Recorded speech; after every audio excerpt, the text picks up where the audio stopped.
good evening, everyone. We're just going to make sure we are all good to go, and then we'll get started in just a couple seconds here. Okay, it looks like we are good to go. Thank you all so much for joining us tonight. I'm Mrs. Cudmore, one of the counselors here at Westview. I have two other counselors joining me tonight as well. I'll let them introduce themselves. I'm Mrs. Chitalaru, but you call me Mrs. C. Thank you for joining us. And I am Miss Arp. It's good to have you all here tonight. Awesome. Thank you. So you're going to hear from all three of us tonight.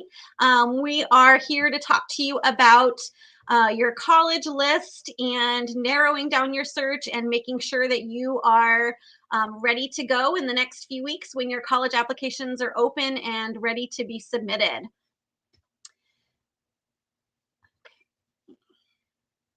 So just some questions. A lot of what we're going to talk about tonight is really just kind of reflecting on the process of narrowing down your list of colleges and getting to that really core group of colleges that you feel like are a good match for you. We'll talk a lot about fit. Is it the right fit for you? Are you the right fit for the college? Kind of all of those different things that you want to consider when you are deciding where you want to apply. So just some reflection questions. What are you interested in? What are you passionate about? What is important to you? Where do you see yourself in 5 years? Hopefully these are things that you've been thinking about for quite a while now.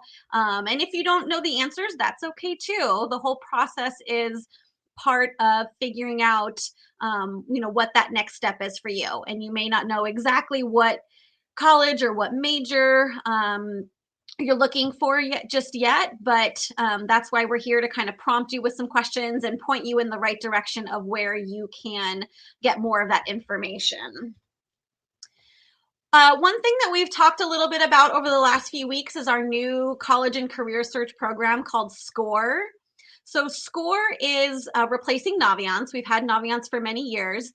We've now moved over to this new program that offers a lot of the same services, a lot of the same abilities for you to do your career searching, college searching within the SCOIR platform. If you haven't already logged into your account, I would encourage you to do so. There's a lot of different things to explore in there. You can search just by colleges. You can search by major. You can narrow down your search based on whatever criteria you're looking for. You can also do this career and aptitude assessment by UScience.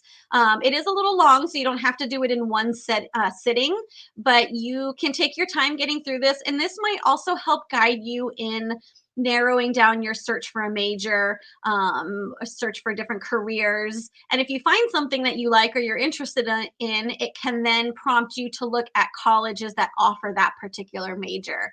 So it's a really good place to start if you kind of are still in that search and explore stage, where you're really starting to look at what's out there, not really sure exactly what you want to do or what you want to major in. This is a really good place to start. Another option is californiacolleges.edu. This is a pretty popular website that has different search options in here as well. So searching for colleges, searching for careers. You can do this. It's a free website as well. You should have access to it. It's just another place, another resource for you to check out and look at.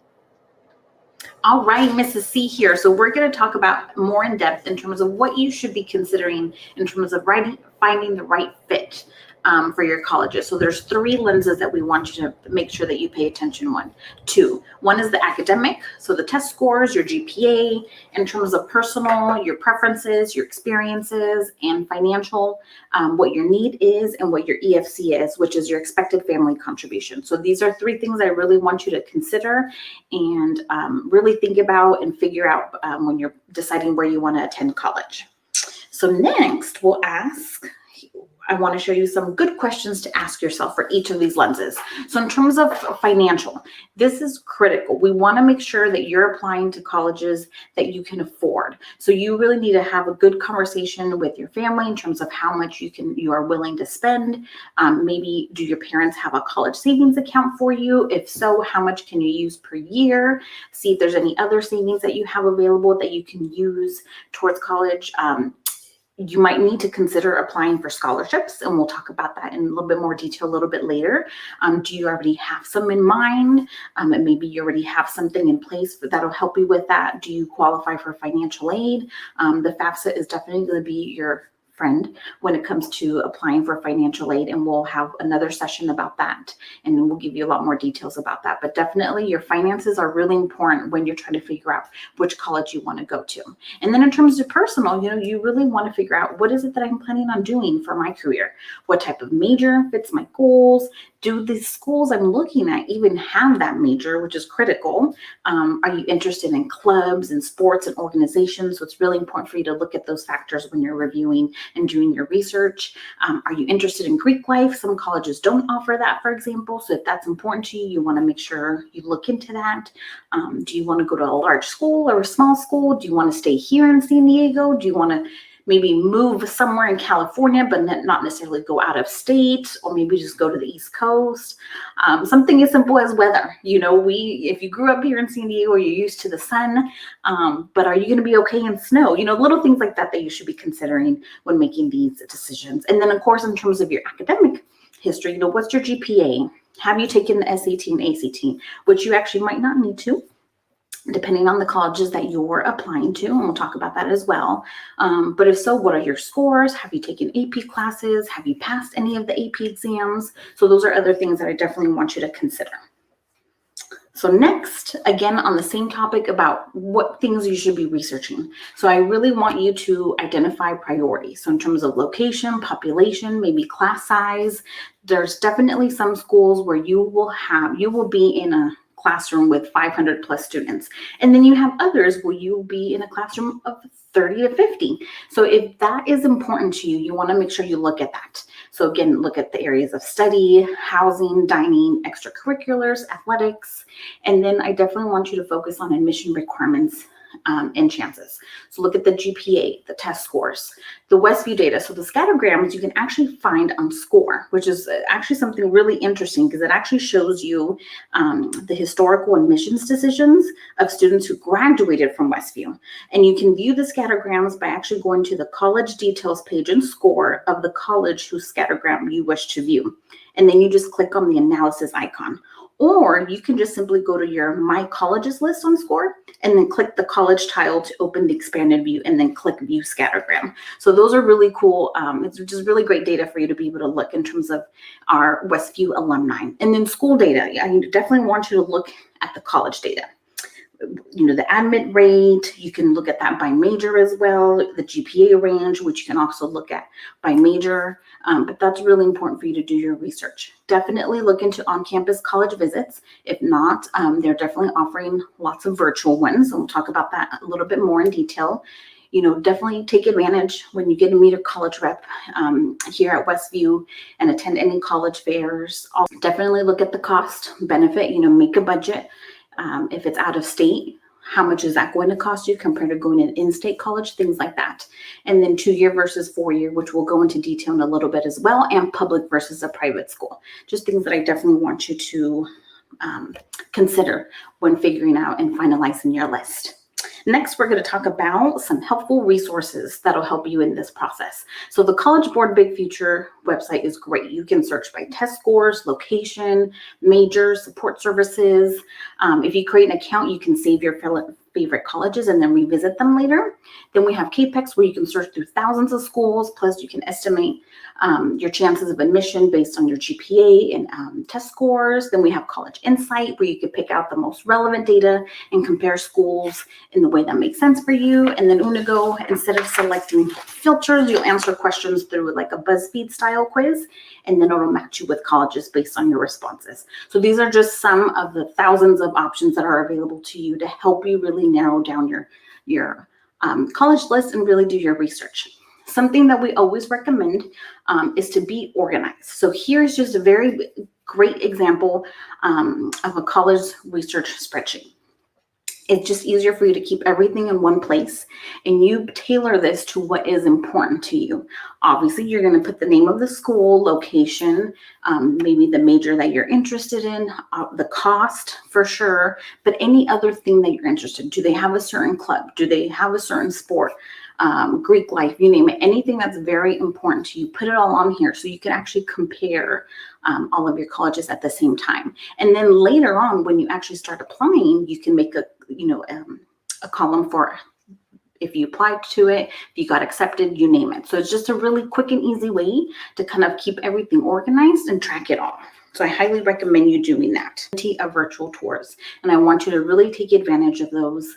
You can find them by just going to their admissions website, but they offer so much great information. And if you can't fly to, let's say, the East Coast, you can just view everything online. You can see the images of the university. You can find out all the information that you need. So definitely, if you can't see it in person, highly recommend that you get a virtual tour so you get a better feel for the place, because you'd be surprised how you may feel about a college when you actually visit it.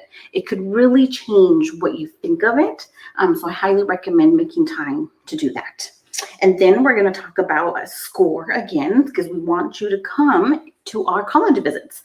So this is really important. Take advantage of these college visits. We have lots of them coming up. So when you go to your SCOIR account, you just look at the calendar and you just register. But we still require for you to talk to your teacher about it. So if you are going to attend a college visit that interferes with one of your classes, you have to talk to one of your teachers to make sure that they're aware of it and that you make up any classwork that you may be missing out on. So that's really important, but please come to our sessions. And next, here is just a sample of questions you can ask a college rep. And I want you to really tailor these to what is important to you. This is just an idea to get you started, but things is like, what makes your college unique? What academic programs is your college most known for? What are the housing options? Clubs and activities. Transportation, that's important. Is it easy to get around? Are you going to need a car to attend that school? Different things like that. So it's really important for you to tailor these questions to what is really important to you and what you find the most value in and what's going to make your college experience a really great one.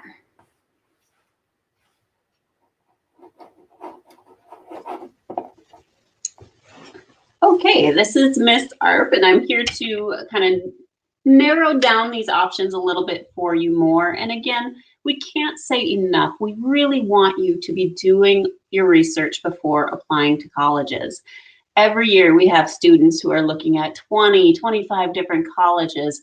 And our goal is to help you to narrow that list down so that it's a reasonable number, and to make sure that every college that you're applying to is actually somewhere where you would consider yourself going.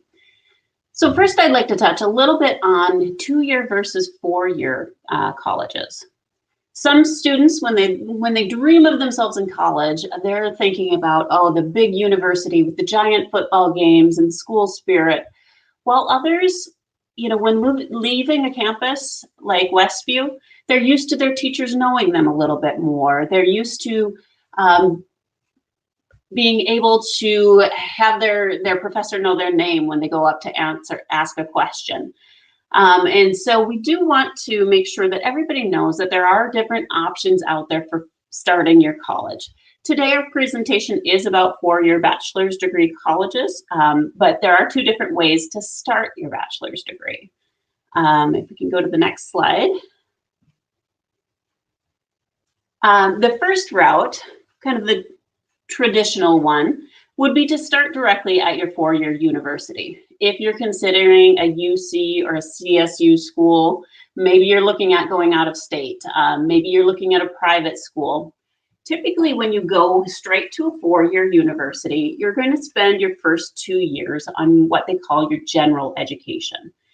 And your general education is going to look a lot like it looks in high school. You're going to do some math, you're going to do some English, you might do some history, but they will have kind of a well-rounded base of classes that they want you to choose from. In those first 2 years, you might start to plan towards your major a little bit.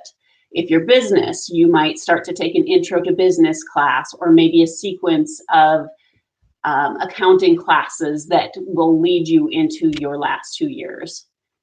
Typically in the final years of your college, you are working specifically on your major. So if you are in pre-med, you're going to be going more towards the sciences. If you're in business, you would have business classes.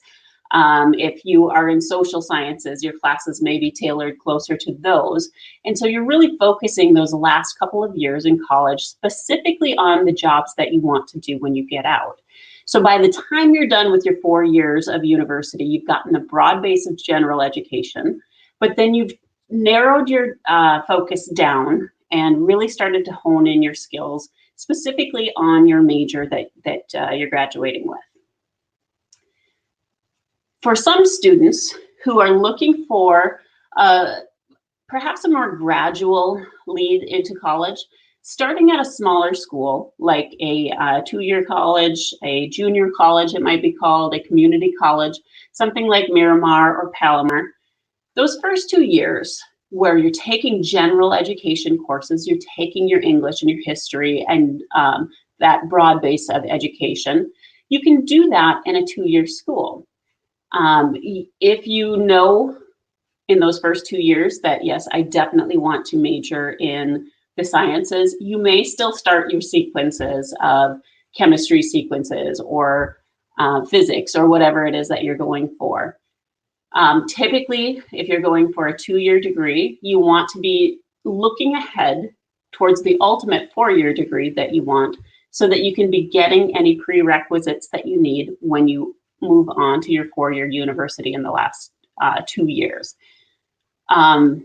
When you move to your 4-year university after completing a 2-year degree, most of your classes that you're going to be looking at are specifically going to be towards your major preparation, the requirements for the major and the requirements for graduation. So again, get your broad base of education, your general eds done at the 2-year, and then move on to the 4-year. Both of these are excellent routes. Both of them offer you the same opportunities to get a bachelor's degree within 4 years.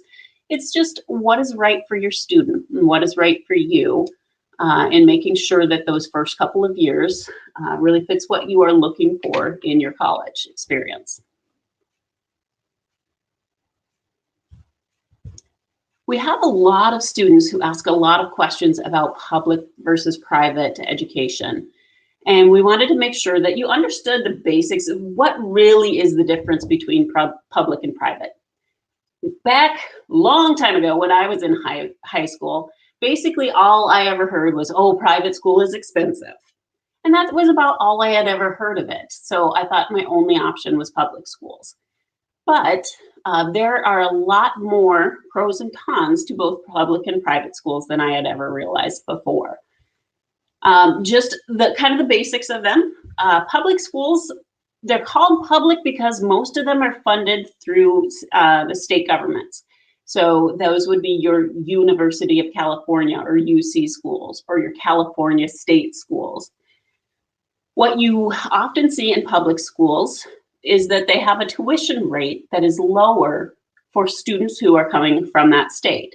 So a California student attending a California university will have a little bit lower tuition cost than a student, say, coming from another state. They have a vested interest in keeping our kids here in California, educating them here, and helping them become great California citizens in the future.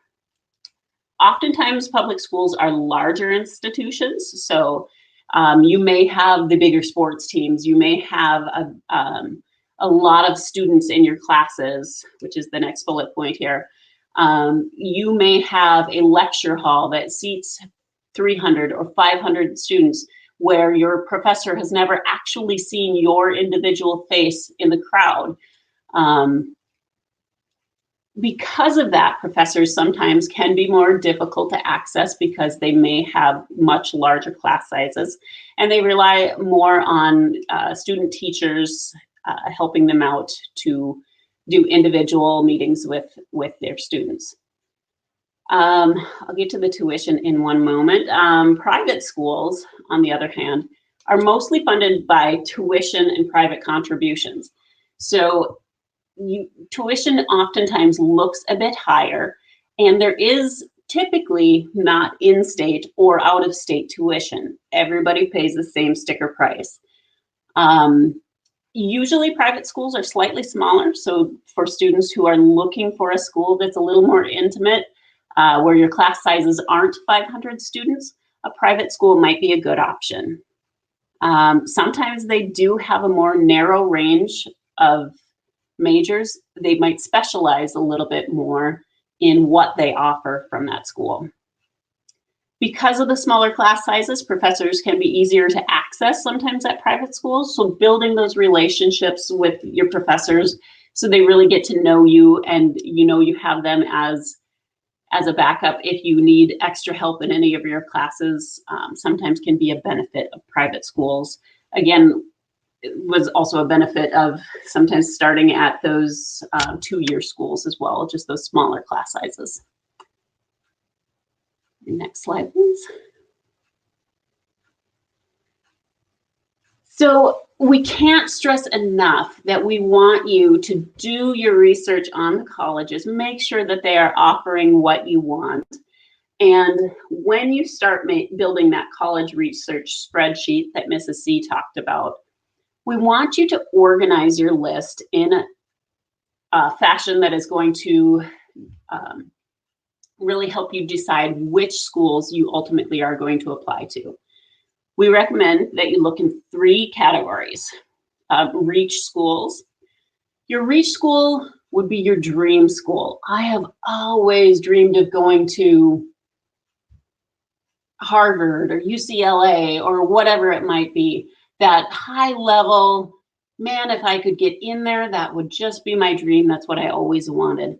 Reach schools often are challenging to get into. Oftentimes they're highly competitive. But we would never tell you not to go for your dream. So if you've got a dream that you've always wanted to go to, but you know that it might be difficult for you to get into, put that in the category of reach. A target school is a school that when you look at your numbers and the numbers of students who are getting into that school, you'll notice that you're just about a right fit. And by your numbers, I mean, what is your GPA? What are your test scores if you've taken the standardized test scores? What are your AP scores? If you look on some of the like SCOIR or College Board, you can find statistics of schools that will tell you what their average student coming in comes with. It'll tell you the average SAT score. It'll tell you the average GPA. If you look at those numbers and you look at your statistics, you'll notice, hey, they're pretty close here. I'm pretty sure that I'm going to get into this school. And then the final category that we do ask you to put some schools into and pick some schools that would fit into what we call a safety school. These are schools that you know you are pretty likely to get into. As you look at your numbers, you know you'll fit into their incoming class. Sometimes they're less challenging to get into. A lot of schools will say, hey, if all else fails, I know that I can start at Miramar and that would be fine with me. That would be a perfect safety school, something that you know you can start that 4-year education with, and that it will help you lead to your ultimate goal. So when you're looking at these 3, we want you to put them into kind of a pyramid.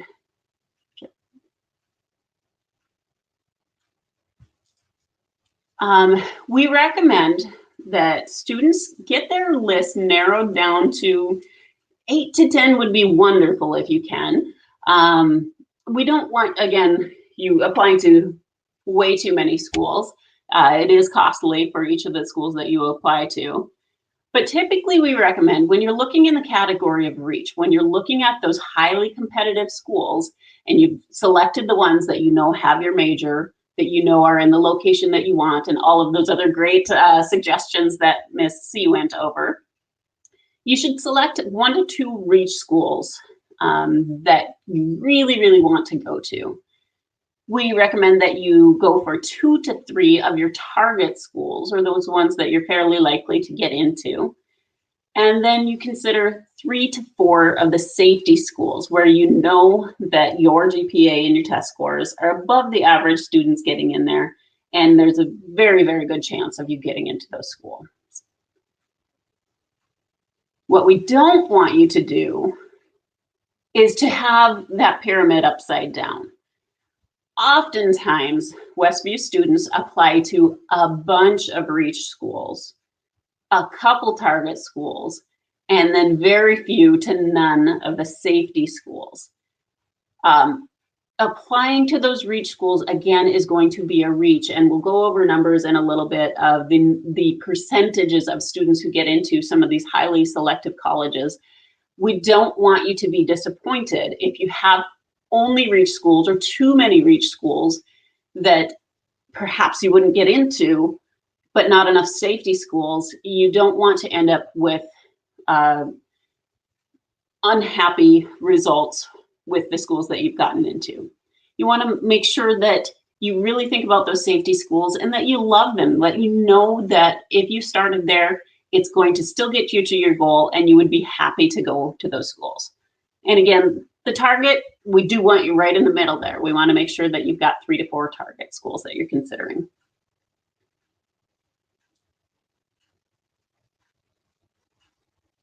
This is just kind of an example for a student who has a 4.2 GPA, an above average ACT score, and has taken 8 AP classes throughout high school. This particular student has been in all kinds of community service, volunteering as much as they can, lots of club involvement, and they've been working with their teachers and counselors and outside people to get just stellar letters of recommendation. A balanced triangle with reach schools.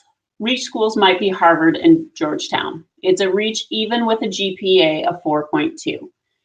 Some match schools or likely schools would be something like Wake Forest, USC, Washington and Lee.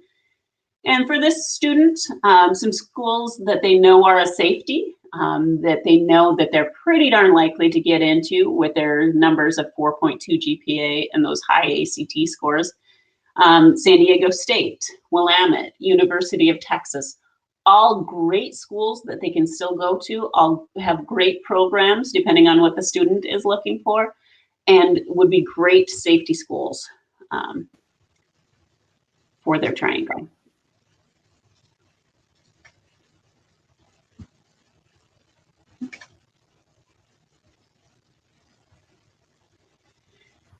So just again, to reiterate, when you're planning to apply, it's not just about reputation. It's not just about the name of a school. It's not just about the school's popularity or my friends are going there or my family went there. But is this school really going to be a good fit for you? All of those slides with all of those questions that Mrs. C went over, making sure that you look at your numbers and is this a reach, a match, or a safety school for me? Do they have what I need for success? Am I going to need some extra help? Do they have a great tutoring center? Does it have the spirit I need? Does it have the winters because I know I want to go skiing? Or maybe you're looking for some palm trees in the background. A lot of times schools, even if they're not a big name, they could have an amazing program that has great opportunities for jobs success after the 4 years of school.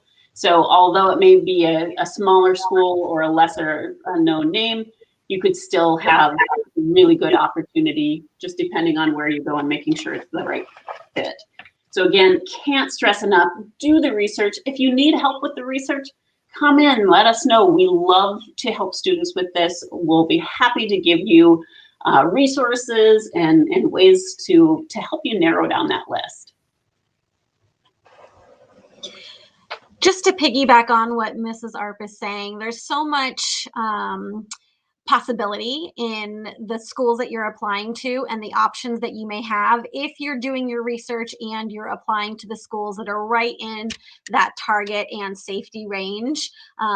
Working with Westview students over the years, seeing so many students apply to schools that are more schools that are in their reach category, and then being disappointed when they only get into 1 or 2 schools and don't have as much option to choose from as they were hoping for.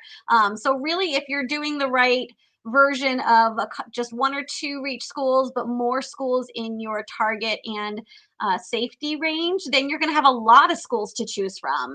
And you're going to get to look at the different financial aid offers that they are offering you, and look at the different majors that they have. There's just going to be a lot more choice and a lot more option for you come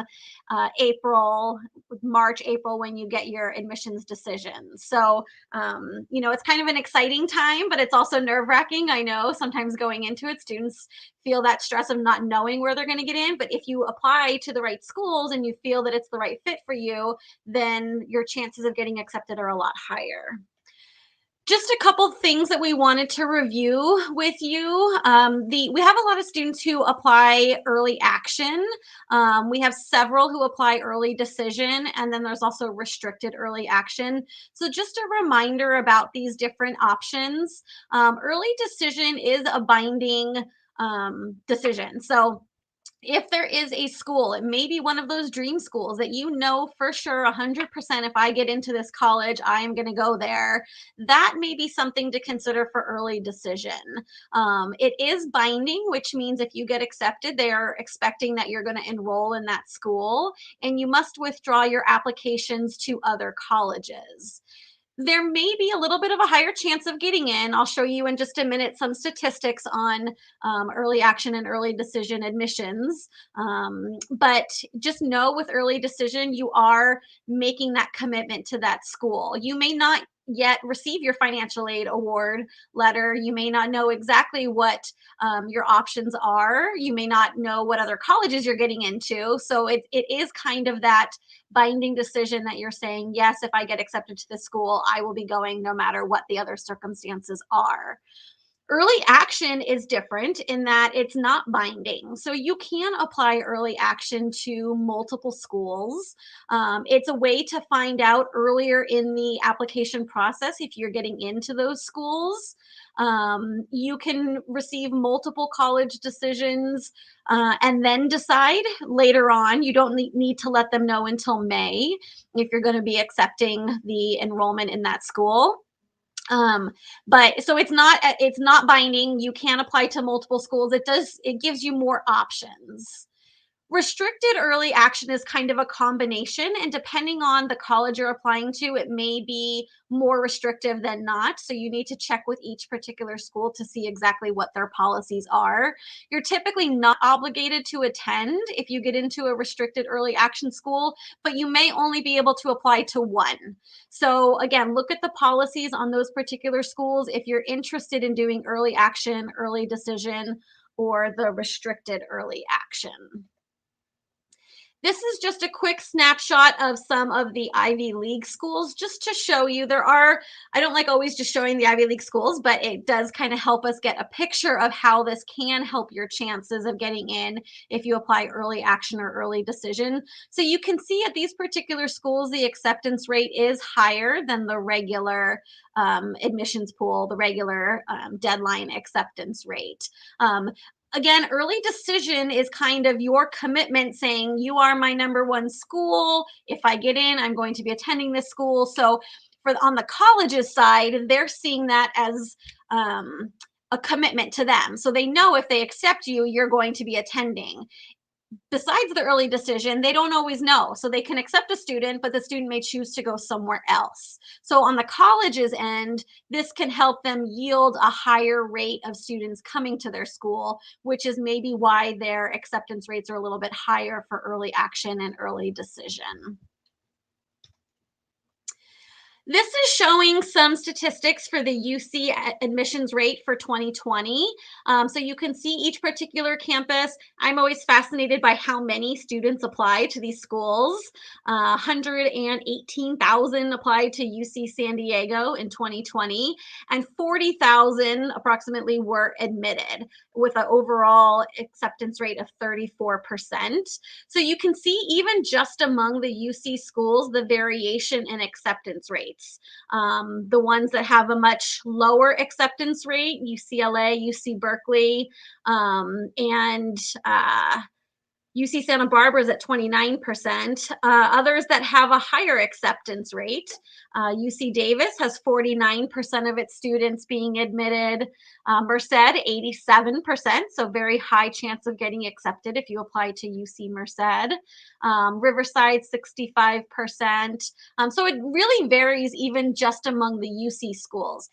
Again, this is just an example, but you can check these admit rates for any colleges that you're interested in applying to. So you can use that spreadsheet that we showed you in the beginning to have a column where it shows you the admit rate.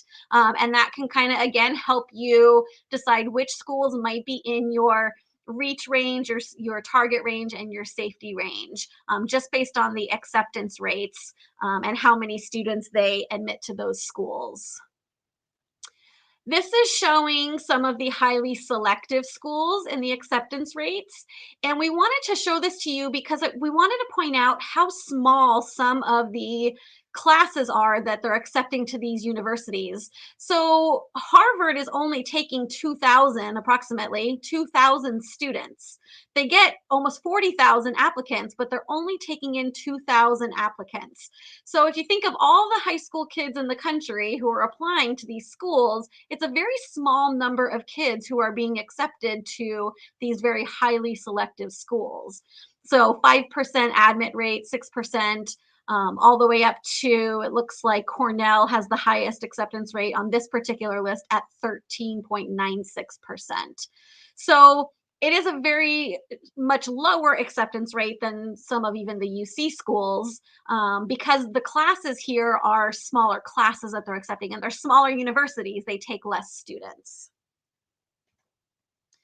We showed you this last week. If you attended our senior workshop last week, we just wanted to show you again because we think it's a great picture showing how many colleges there are really out there. The West Coast does not have quite as many colleges as the East Coast. Here in California, our families and students are talking to us a lot about the UC and CSU schools, which are all great schools, but there's not as many of them as maybe colleges on the East Coast. And I always tell students, just because you haven't heard of that college doesn't mean it's not a great school. It just may be that you haven't heard the name yet. So there are so many colleges to choose from. If you're willing to look outside of our West Coast area, you have a lot of options to choose from. And there may be a lot of opportunities for scholarships or financial aid at colleges. We talked earlier in the presentation about the price of college, or the sticker price, the tuition cost is not always what you end up paying. So some colleges may have more financial aid to offer. So that's why it's good to apply. And then once you do the FAFSA, the college will determine exactly what your cost of attendance would be. So it's good to see in the spring when you get your financial aid letters from each college to see how much they're able to offer you in financial aid. And then you can see what the real cost of attending that college is. So speaking of cost, the application process itself can be very costly. Another reason that we think you should narrow down your list. We didn't put numbers in here, but just kind of thinking it through, think of how many UCs you're planning to apply to. They are $70 per application. So if you apply to four or five colleges in the UC system alone, you're spending a couple $100s on that. The Common App varies depending on the school. So the range, it's typically between about $35, $40 up to about $75, $80 per school. CSUs are also, I believe, $70 this year. And then if the college requires test scores, you would be paying to send official score reports to the colleges that ask for official score reports. So the process of just applying to colleges can end up costing hundreds, if not thousands of dollars. So the more you narrow down your list and really finalize those particular colleges you're interested in, the less money you're going to spend on your college applications and more you can save then towards the tuition. We do have a scholarship newsletter. It's on our Counseling Canvas page. and on our counseling website. This is just continuously updated throughout the year, so keep checking back often because new scholarships will be added as we receive that information. That's usually scholarships that are sent to us or that we're aware of, we'll put on there. But there are a lot of other outside scholarships too. So there are some websites you can go on. They're listed here, several of them. I know scholarships.com. I've often referred families to fastweb.com. The more information you put in and the more you search, the more you'll come across. So it does take work, it does take effort to apply for the scholarships, but sometimes that can be a great opportunity for you to earn some money towards college that you don't have to pay back. There are lots of opportunities for financial aid. It really will depend on where you apply and what your family is eligible for. The FAFSA will be a really important part of that process, and that opens on October 1st. So you definitely want to complete your FAFSA as soon as possible after October 1st. It's like when someone described it once, getting in line for money. So you want to get in line first so you can get more money. If you're at the back of the line, there may not be very much left available. So, try to get that application done early in the process in the beginning of October. And then that information is then shared with the colleges that you're applying to. And like I said, they will determine what your financial aid package is and let you know exactly what the cost of attendance would be for that school. So keep checking back. We try to post information as much as we can on our counseling newsletters and on our websites with any upcoming events that we have for you. So we are excited for you. We know senior year is a big year. We are here to help you through this college application process. We do have additional workshops coming up in the next few weeks where we will focus more specifically on some of the applications. So the UC and CSU applications, Common App, making sure that you're filling those out correctly is really important. We have some open labs where you can come into the computer lab, log into your application, and we can run through it with you to make sure everything looks good before you submit. So we're here for you. We know this is exciting and scary a little bit at the same time. But if you have questions, please reach out to us. We want to be available to help you with whatever you need. So thank you so much for joining us tonight.